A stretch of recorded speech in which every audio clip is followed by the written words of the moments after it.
The news from Corolla is really exciting.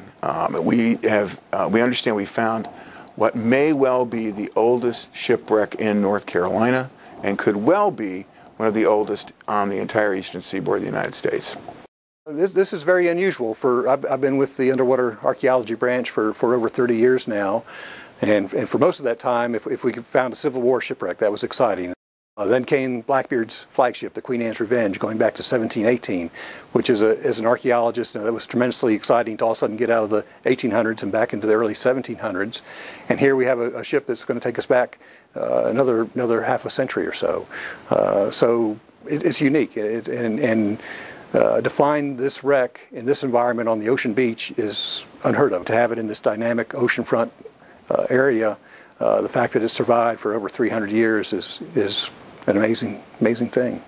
Well, when you find a shipwreck that's this early, it does have international significance. The story that it may unfold as we learn more about this could be absolutely fascinating. It could be seminal to state history, to local history, to the legends and lore of the Outer Banks. If we're talking about a ship in the mid-1600s, there was very little going on in North Carolina at that time period. There were settlers just starting to move into that Albemarle Sound region. And frankly, this ship was probably too large to go through Ocracoke Inlet, which would be the main access into the sounds of North Carolina. Cape Fear River, there was nobody down there at that time period. Given its location on the northern part of the North Carolina coast, I would say this was most likely a ship that either was going to or coming from the Chesapeake Bay, from Williamsburg, Jamestown, that area. The mission of the Graveyard of the Atlantic Museum is focused on the shipwrecks and the maritime history of the Outer Banks from 1524 to the present. And this is obviously right smack in line with that mission statement. It's a very early shipwreck, certainly 17th century.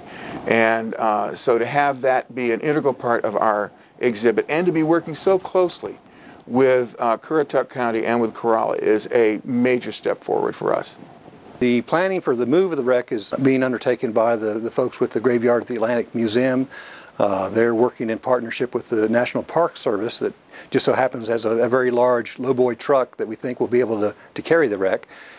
So what we're looking at now is both ends of that process. How would you get it off the ground where it is now, onto the truck it down 90 miles down the Outer Banks, probably in the middle of the night so as not to disrupt traffic too much. This is an absolute must-see artifact. It is unique. It is of enormous importance. It could easily become a central point of destination for maritime and broader cultural tourism. And I think that in the long run it's going to prove very, very beneficial to the entire Outer Banks, from Currituck all the way down.